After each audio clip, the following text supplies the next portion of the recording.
Hello friends, आज का हमारा टॉपिक है holder inequality for L two the power P space. Exam में ये पूछा जाता है कि state and prove holders inequality for L two the power P space.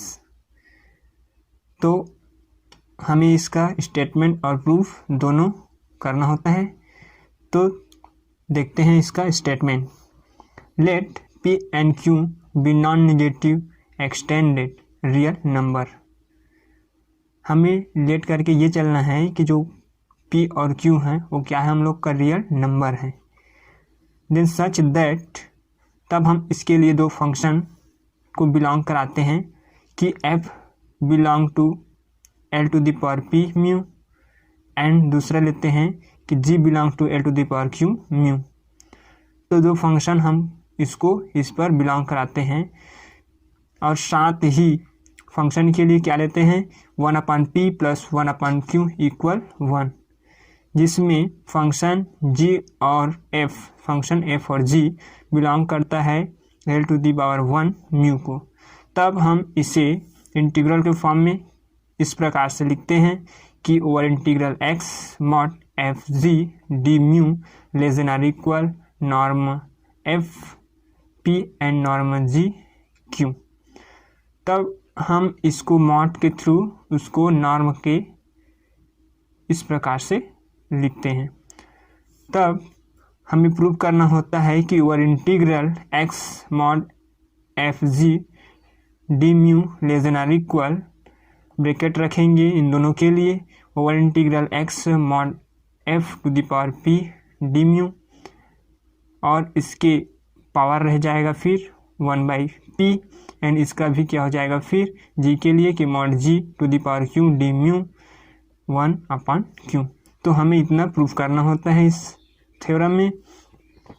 Then equality hold if and only if alpha mod f to the power p and beta mod g to the power q almost for some non zero constant alpha और beta.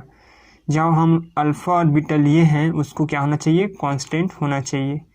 तो इस theorem में हमें बस ये ध्यान रखना रहता है कि दो फंक्शन हमको l to the power p mu और l to the power q में बिलोंग कराना रहता है और इसका ओवर इंटीग्रल ले लेते हैं x के रिस्पेक्ट में, और जो हम लेंगे एलिमेंट्स अल्फ़ा और बीटा वो क्या होना चाहिए, कांस्टेंट होना चाहिए। तो बेसिक चीज़ हम आप लोग को क्लियर करा चुके हैं।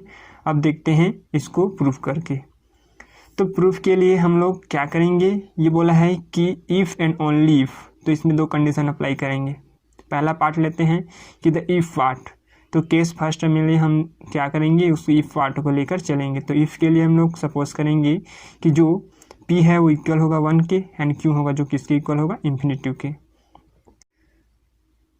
तब हम क्या करेंगे अब कि देन इनइक्वालिटी इज़ अवेलेबल। सो इस प्रकार हम लोग फंक्शन f और g को किस में बिलोंग करा देंगे कि जो l to the power 1 mu और g के लिए फिर l to the power infinity mu, दो फंक्शन को f और g को हम 1 और इन्फिनिटी पे इस प्रकार से बिलोंग करा रहे हैं।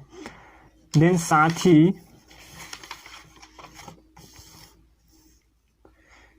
जो नॉर्म g इन्फिनिटी इक्वल क्या लेंगे हम लोग, m, जहाँ m क्या होता है कि एसेंशियल सुप्रीमम ऑफ g, जिसका एसेंशियल सुप्रीमम ऑफ क्या है, g है।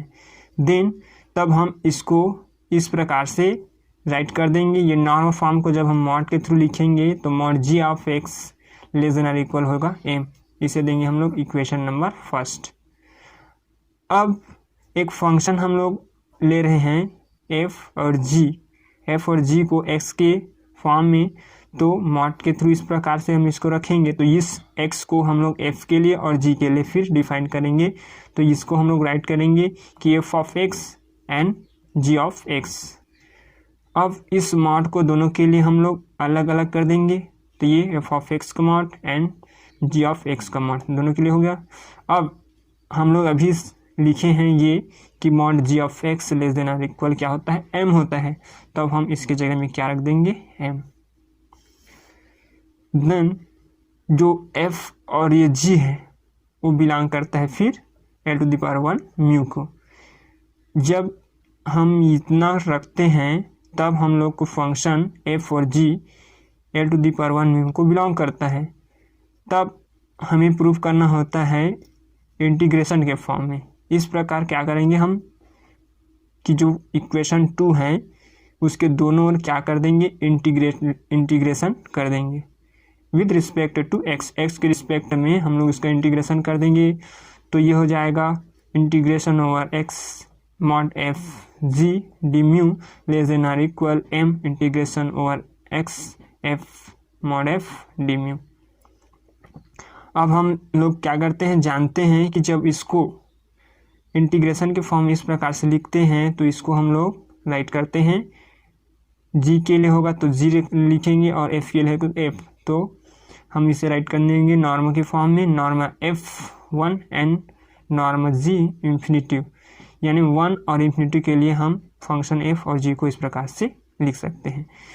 Thus holders inequality is true. इस प्रकार जो इफ पार्ट है उसमें ये प्रूफ हो जाता है। अब देखेंगे इसका only part. Then case second ये होता है कि द ओनली पार्ट्स। अब उसमें क्या रखे थे, p को इक्वल 1 एंड q को इक्वल इंफिनिटिव। अब इसमें रखेंगे कि जो p का वैल्यू है वो 1 और इंफिनिटिव दोनों के रेंज में होता है। तो लिखेंगे इसे कि 1 is less than p and less than infinitive and 1 is less than q and q is less than infinitive. ये दो केस हम लोग के लिए भी मान्य होगा। तो हम इसके लिए फिर मानेंगे कि जो फंक्शन हम लोग f और g ले रहे थे उसको 0, तो ये f 0 0 almost then g equal 0। तो अब हमें अज्यूम करके चलना पड़ेगा। तो हमें ये देखना रहता है कि जो फंक्शन है वो 0 है। फंक्शन क्या है हम लोग का 0 है, तब हम इसे मान के चलेंगे कि वो 0 नहीं है। तो हमें अज्यूम करना होगा कि assume that f not equal to 0 and g not equal to 0 and given by norm p is a greater than 0 and norm q is a greater than 0। यदि हम ये मान के चलेंगे कि जो फंक्शन f है इक्वल नहीं है 0 पर एंड जो g है वो भी 0 पर इक्वल नहीं है, तब फंक्शन का जो नॉर्म फॉर्म है वो 0 से बड़ा होगा और g भी उससे बड़ा होगा।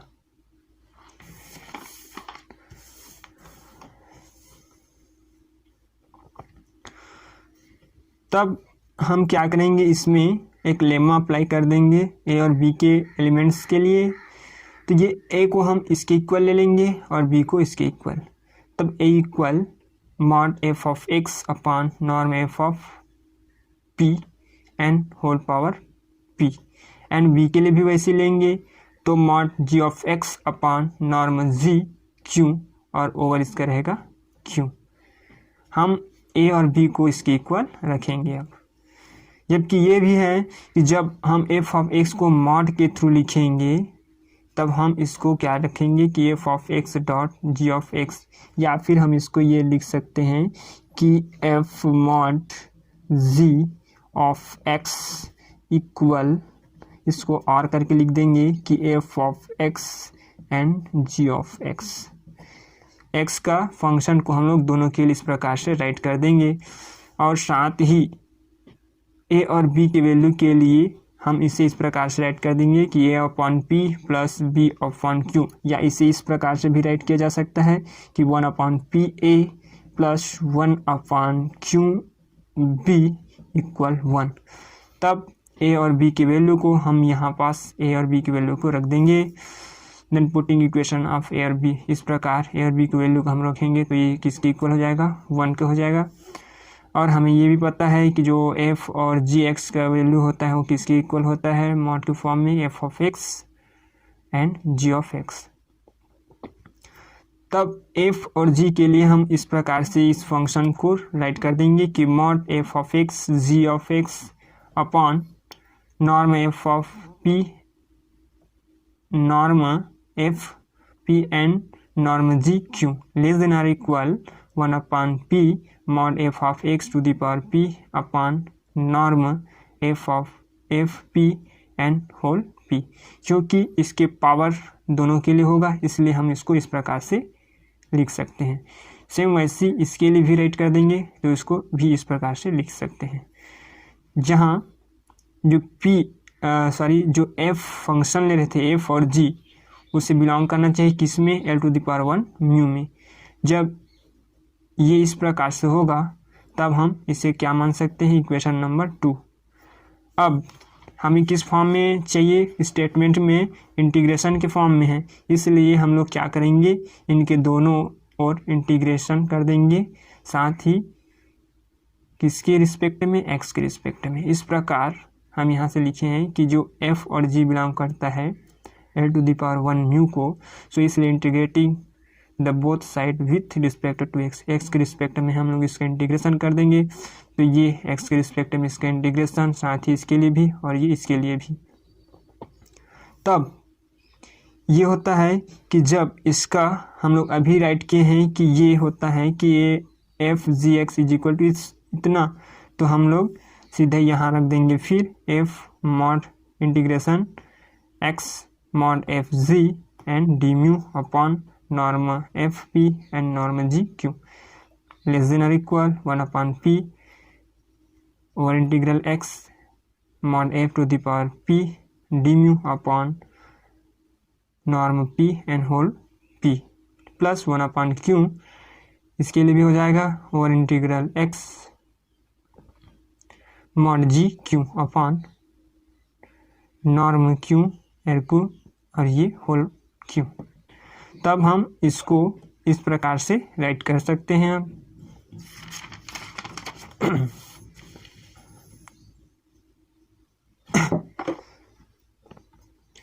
नाउ अब हमें ये पता होता है कि जो फंक्शन क्या ले रहे हैं एफ ऑफ जी और एक्स, उसका ओवर इंटीग्रल किसके इक्वल होता है, नॉर्म फॉर्म में कि norm f p and norm g Q के। तब हम लिख सकते हैं इसको कि over integral x mod f g d mu less than और इक्वल होगा over integral x mod to the power P D mu and 1 upon P, और इसके लिए भी हो जाएगा over integral x mod g Q and d mu और इसका होल पावर 1 अपॉन क्यू। तब हम ये कह सकते हैं कि ये वाला जो फंक्शन है उसके 1 अपॉन पी और 1 अपॉन क्यू के लिए भी होगा। तब ये p से p कैंसिल हो जाता है और q से कैंसिल हो जाएगा। इस प्रकार जो फंक्शन का नॉर्म है वो इसके इक्वल होता है, तो ये दोनों के लिए होगा, g के लिए होगा और f के लिए भी होगा, तो हम इसे इस प्रकार से राइट कर देंगे। अब एक कंडीशन रहता है कि जब f और b दोनों इक्वल होता है, क्योंकि हमें स्टेटमेंट में प्रूफ भी ये करना रहता है कि जो अल्फ़ा और बीटा दोनों क्या है, कांस्टेंट है, इसलिए फिर आगे हम लोग इसमें करने वाले हैं कि जो एक फॉर्म इक्वेशन 2 से क्या होता है कि mod f to the power p और उसका नॉर्मल फॉर्म एफ का पावर पी रहता है एंड जी का भी वैसे रहेगा कि g mod g to the power q upon norm g q whole power q. तब इसको हम लोग अल्फ़ा और बीटा के फॉर्म इस प्रकार से राइट कर देंगे। तब अल्फ़ा इज इक्वल टू हम लोग norm g q whole power q and beta equal f of p whole power q. तो अल्फ़ा और बीटा को हम लोग इसके इक्वल मान लेंगे, तो ये इतना हो जाता है। इस प्रकार क्या होता है कि जो अल्फ़ा और बीटा होता है वो कांस्टेंट हो जाता है। सो हमें जो प्रूव करना था वो हो जाता है, जिसमें अल्फ़ा और बीटा हम क्या कर देते हैं, उसको दिखा देते हैं कि वो कांस्टेंट है। जब इतना होता है तो हम लोग का जो थ्योरम है प्रूफ हो जाता है। So complete this proof bye theorem.